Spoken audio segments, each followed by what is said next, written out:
Queremos bendecir tu nombre, Jesús, y como siempre lo hacemos al compartir de tu palabra, Señor, queremos escuchar, Señor, tu voz, Señor, hablándonos a través de ella, Señor. Queremos recibirla, Señor, queremos ponerla por obra en cada una de nuestras vidas. Por eso, Dios mío, queremos tener en esta mañana los oídos atentos a lo que tú tienes para hablarnos, Señor, y que esto, Señor, no caiga en saco roto, Señor, sino lo podamos atesorar en cada uno de nuestros corazones. Te lo rogamos en el nombre de Jesús. Amén. Amén. No sé si tenemos proyector, pero aquí es cuando el que trajo Biblia me puede acompañar a Jueces capítulo 6, versículo 1.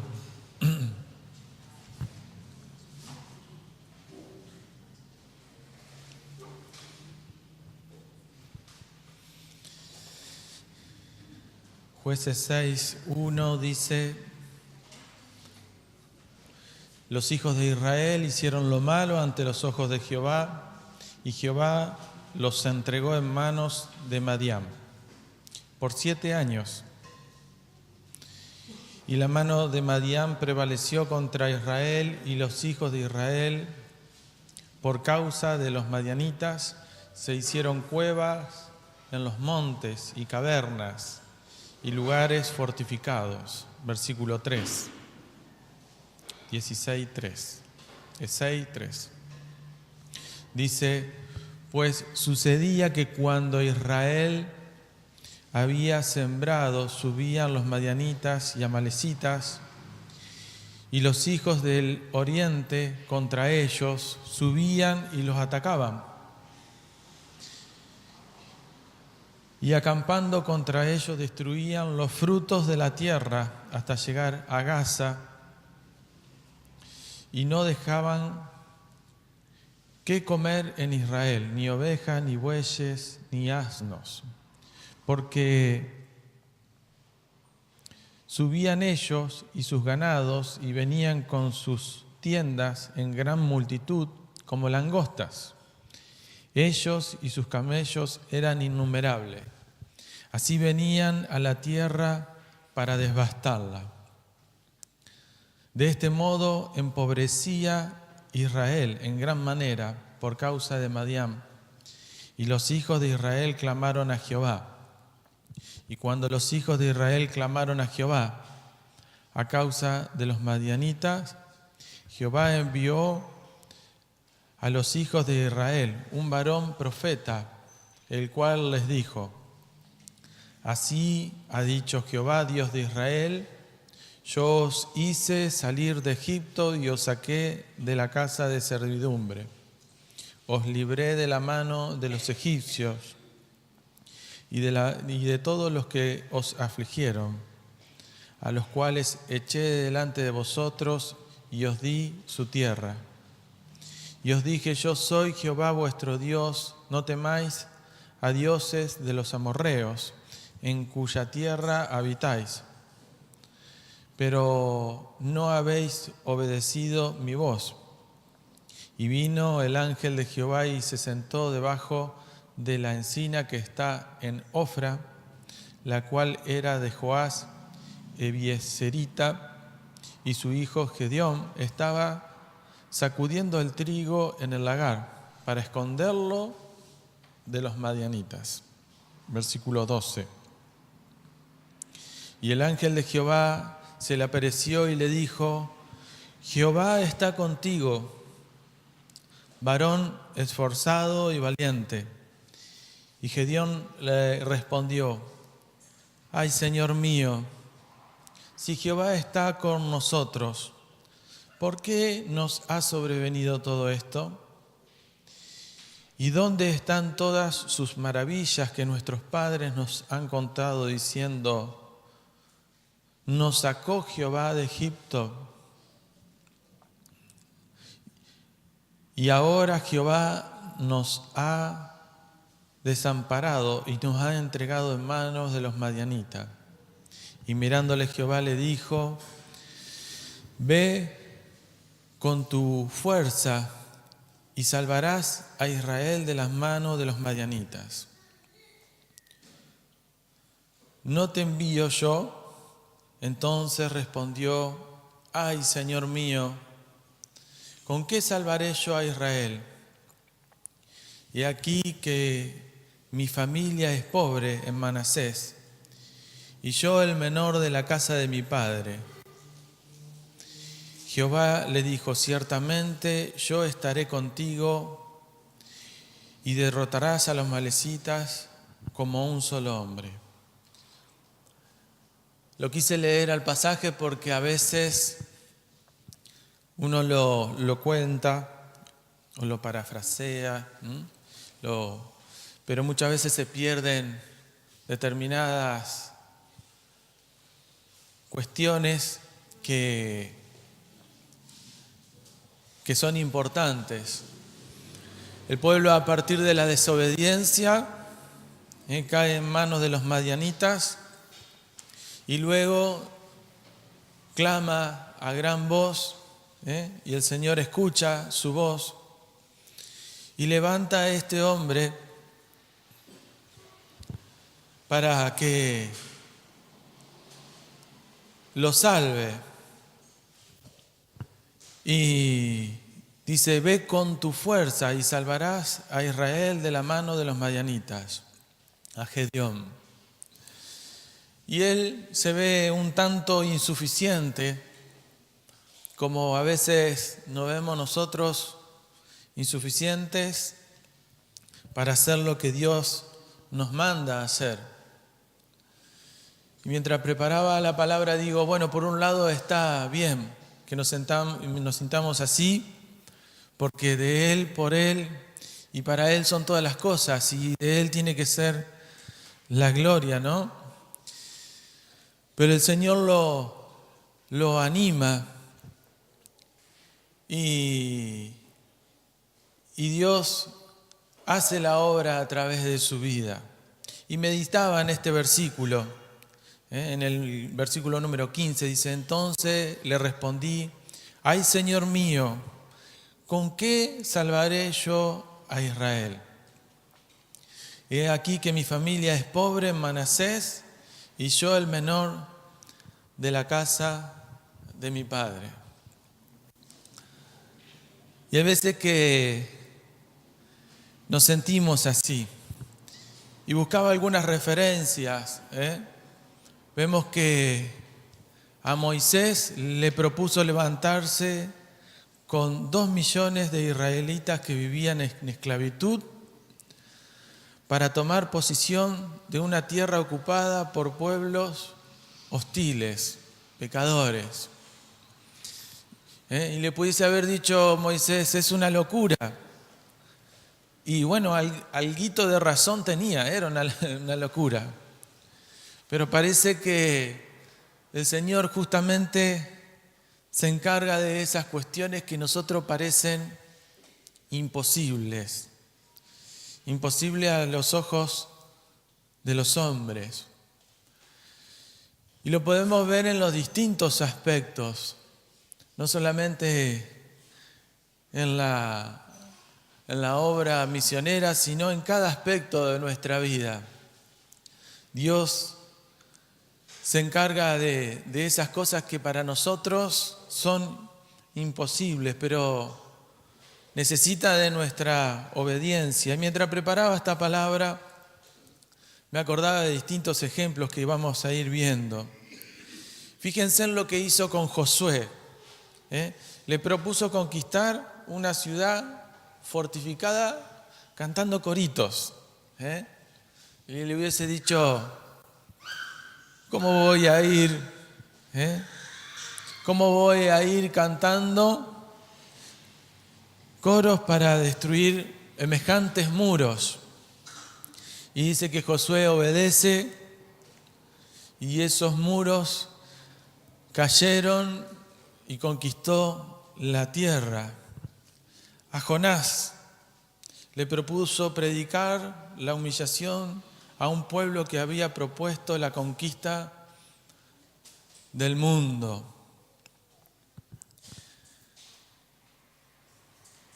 Y tantos ejemplos que encontramos en la palabra, los mismos apóstoles, que le mandó a que hicieran discípulos por todas las naciones de la tierra.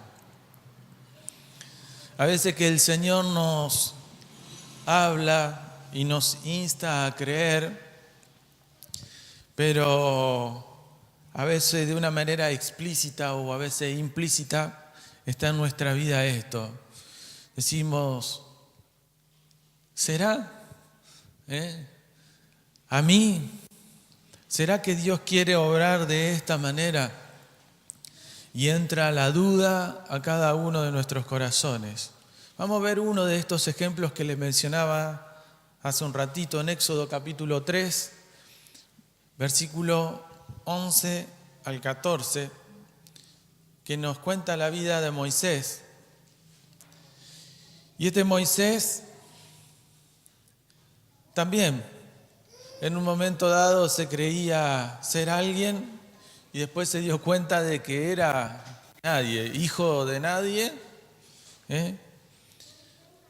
parte de un pueblo pobre y en esclavitud. Pero es esta la situación como que a veces, como Dios quiere que nosotros nos sintamos, sabiendo de que Él es el que hace la obra, Él es quien actúa y bueno, seguramente debe ser también para que no nos gloriemos a nosotros mismos, sino que la gloria sea de Él.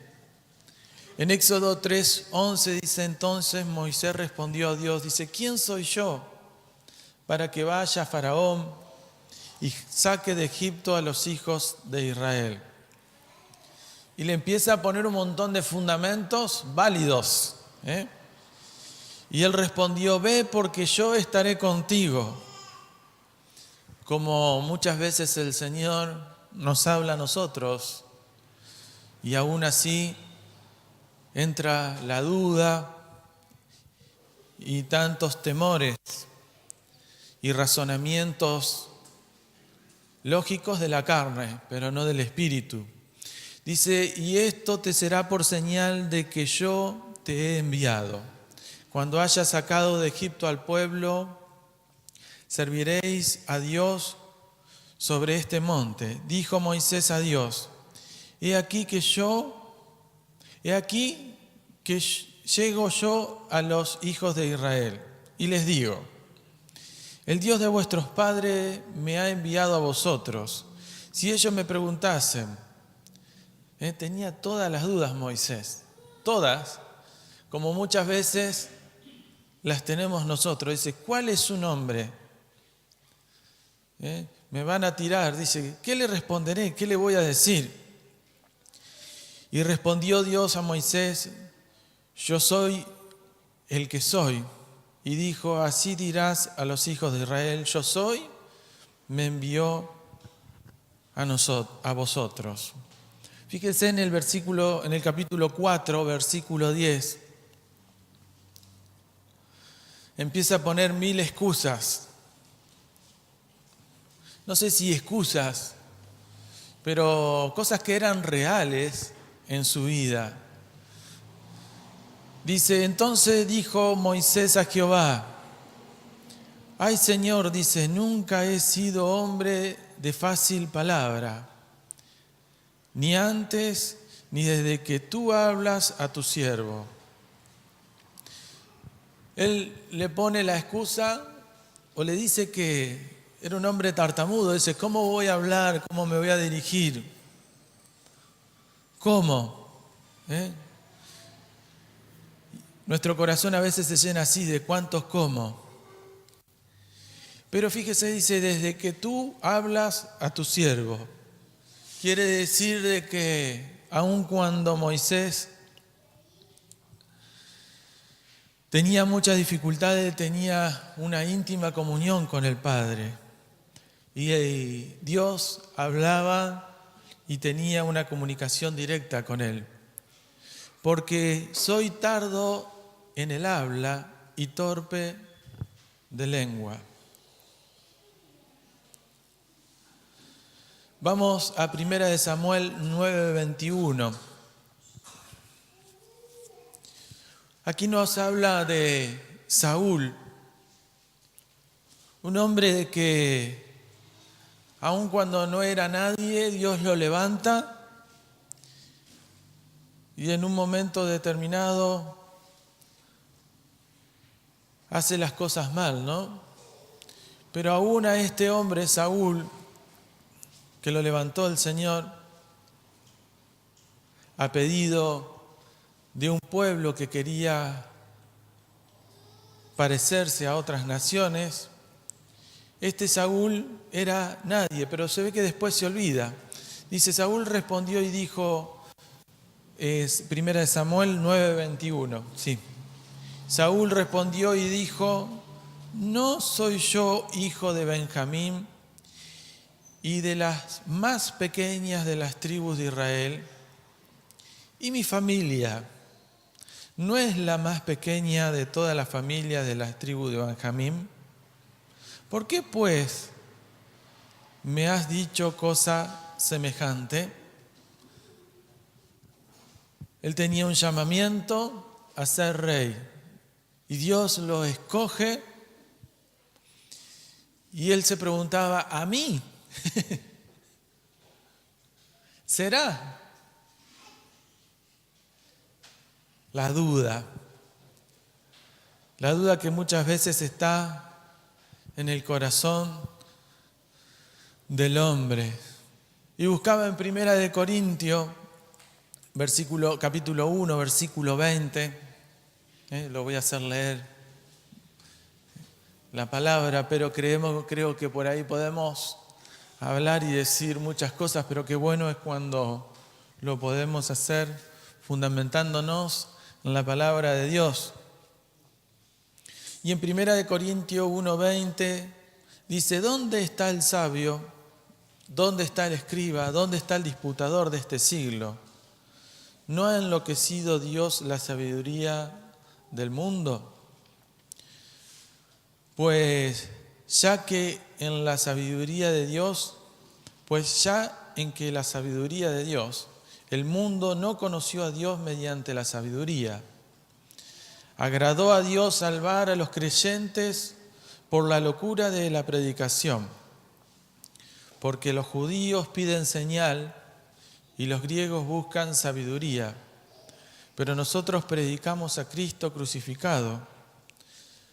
Para los judíos ciertamente tropiezo y para los gentiles locura, mas para los llamados, así judíos como griegos, Cristo, poder de Dios y sabiduría de Dios. Porque lo insensato de Dios es más sabio que de los hombres, y lo débil de Dios es más fuerte que los hombres.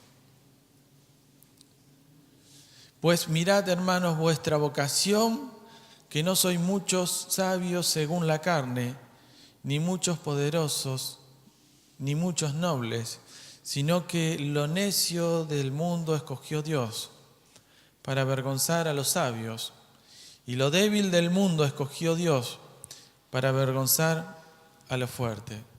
Y bueno, es sencillo. Dios te escogió a vos y me escogió a mí. Y a veces que vienen tantos cuestionamientos y razonamientos lógicos, como se lo hizo Moisés, como se lo pudo haber hecho cada uno de estos hombres.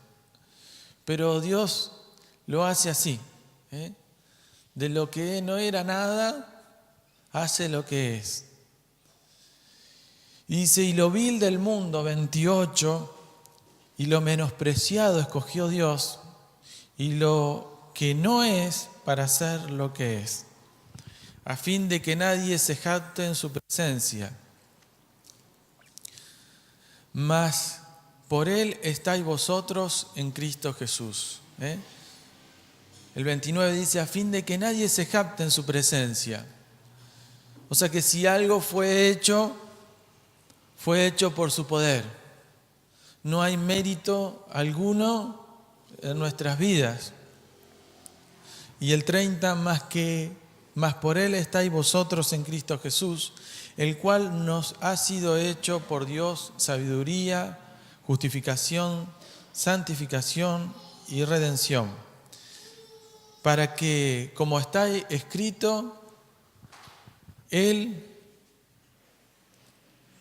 que se gloría, gloríese en el Señor.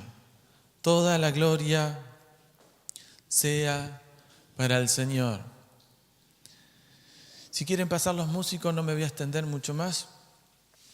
Y sentía esto que leía hace un par de días.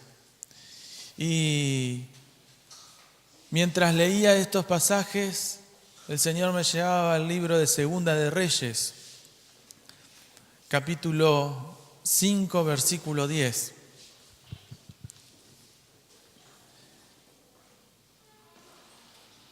Y Dios se complace justamente en hacer eso que nosotros no sabemos cómo.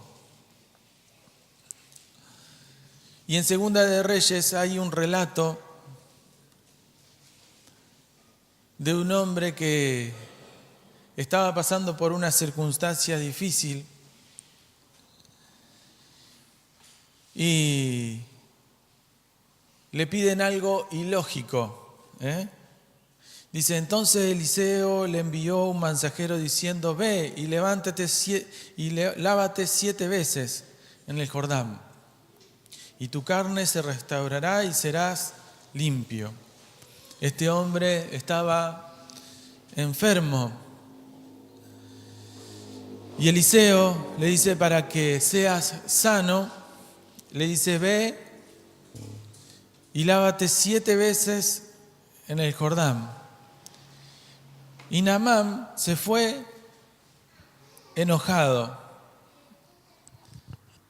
No quería obedecer, diciendo, he aquí yo decía para mí, saldrá él luego, como nuestros pensamientos. A veces pensamos que el obrar de Dios debe ser de una determinada manera y Dios lo hace como quiere. Y solamente necesita de que nosotros nos sometamos a su voluntad. Y Él es un Dios que se encarga de lo imposible. Se deleita así. Se deleita en juntamente ponernos a prueba o en momentos difíciles de aflicción, de lucha. En este caso de este hombre, de una enfermedad. Y nos pide a veces cosas ilógicas. Nos pide que creamos, que busquemos a Dios, que creamos, que oremos, que esperemos y que Él va a ser glorificado. Esta palabra que el Señor traía a mi vida tiene múltiples puntos de aplicación. Cuando empecé a preparar dije, bueno, lo veía más como una vista misionera. Pero luego al encontrar este pasaje, digo, Dios, nuestro Dios es un Dios de lo imposible. Ese Dios que se gloría en nuestra debilidad. Porque cuando somos débiles, entonces somos fuertes. Y justamente esa es la condición, como nos tenemos que sentir, débiles. Entonces, ahí cuando nos sentimos débiles y vulnerables, es cuando viene el obrar de Dios. Y Él es glorificado. Y es glorificado a través de nuestras vidas, y no somos nosotros los que nos llevamos la gloria, dice, para que ninguno se gloríe, sino para que la gloria sea para Él. En conclusión, para que usted entienda, no diga, mirá lo que hice, mirá qué bueno que soy, mirá qué bien que me sale, mirá qué bien que dirijo el culto, me salió bárbaro.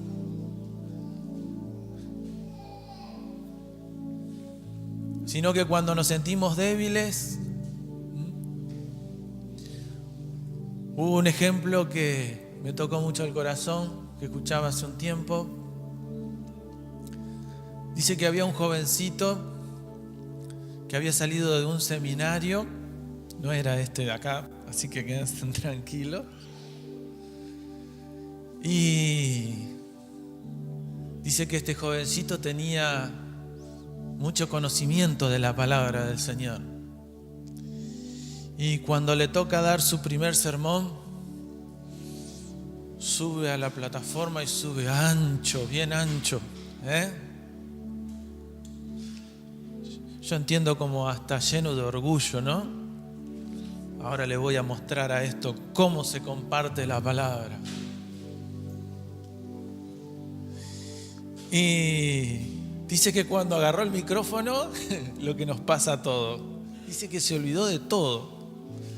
No sé si habrá llevado un bosquejo, un apunte, pero no sé, no pudo ni leer ni el bosquejo, ni el apunte, ni nada. Cuando termina la palabra y baja, no había podido decir ni la mitad de lo que había preparado. Así que bajó apesadumbrado, mal. Le había salido todo mal. Y se acerca una señora, una ancianita que estaba allí sentada en el fondo, y como tenemos que escuchar la palabra de los mayores, ¿no?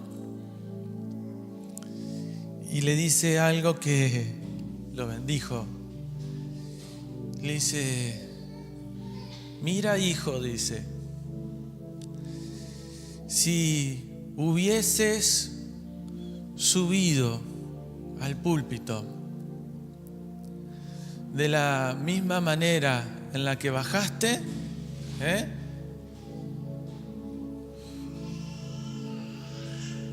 la palabra hubiese sido totalmente diferente. Hubieses bajado del púlpito en la manera que subiste.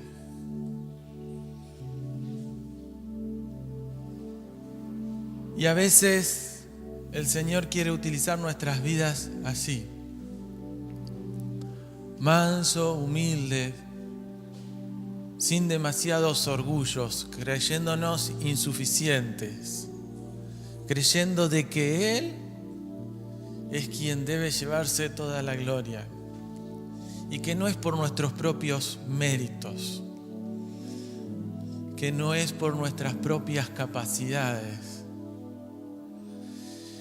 sino que Él quiere obrar, pero quiere hacerlo a través de nuestras vidas, no a pesar de nuestras vidas. Y de Él es toda la gloria. Este Naamán parece como que era tan estructurado como usted y yo, o al menos como yo. Él tenía toda una serie de... Pensaba que tenía que ser de determinada manera.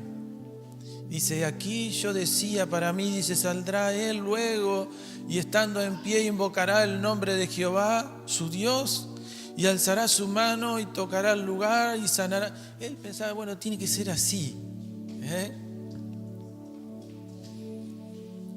Y qué bueno es cuando descansamos y dejamos en el obrar de Dios. Y si es la voluntad de Dios, que me sane. Y si es la voluntad de Dios, que sea esto o aquello otro de determinada manera, Él es el que se encarga de los imposibles. No soy bueno con los nombres. Versículo 12 dice: Habana y Farfar, ríos de Damasco, ¿no son mejores que todas las aguas de Israel? Si me lavares en ellos, ¿no seré también limpio? No. El Señor se complace en que le obedezcamos. Y Él es el que obra a través de nuestras vidas. Y se volvió y se fue enojado. Eso sucede cuando no hacemos la voluntad de Dios. Versículo 13. Mas sus criados se acercaron. Gracias a Dios que siempre hay alguien ahí, ¿no? Como esa mujer que se había sentado ahí en el fondo. Le dijo: si hubieses subido de la manera que bajaste, la palabra hubiese sido otra. Mas sus criados se le acercaron y le hablaron diciendo: Padre mío, si el profeta te hubiese mandado alguna gran cosa, ¿no la harías? ¿Cuánto más diciéndote: lávate y serás limpio? Entonces descendió y se zambulló 7 veces en el Jordán, conforme a la palabra del varón de Dios. Y su carne se volvió como la carne de un niño, y quedó limpio. Dios nunca nos hace partícipes de planes que pueden ser logrados con nuestras propias fuerzas. Lamentablemente este es el método de Dios, ¿no? Él lo hace así. Si nosotros queremos participar en los proyectos de Dios, necesitamos sentir que sus propios recursos son completamente... Si nosotros queremos participar en los proyectos de Dios, necesitamos sentir que sus propios recursos son completamente inadecuados. Y me siento así. Y bueno, así te tenés que sentir. Incapacitado. Como un trapo, diciendo: no sirvo para nada, pero el Señor quiere utilizar nuestras vidas, amén. Quiere utilizar nuestras vidas. Los proyectos de Dios solamente se logran con recursos de Él. Solamente utiliza nuestras vidas. Quería cantar una canción que dice: Jesucristo, reinas con poder, soberano, victorioso Rey. Gracias, Señor, porque no es por nuestros méritos, Señor, sino porque Tú te llevas toda la gloria, Señor, de cada una de nuestras vidas. Líbranos de pensar, Señor, de que es por nuestras fuerzas. Señor, y hacer una estructura de algo y decirte a ti cómo debes hacer las cosas.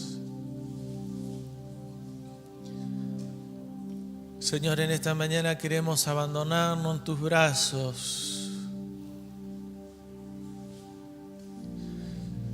Señor, y decirte, aquí está nuestra vida, Señor, una vez más. Señor, haz como tú quieras.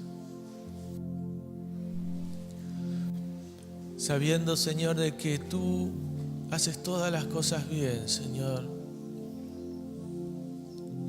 ¿En quién más confiaremos, Señor?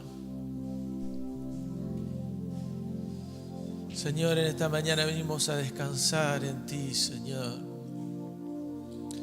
Tú eres ese Dios de lo imposible, Señor, que abriste el mar, que cayeron los muros, que resguardó la vida de Jonás. Tú te complaces, Señor, justamente en maravillarnos, Señor, para que nosotros veamos, Señor, que ese es tu obrar, Señor, no el nuestro, Jesús.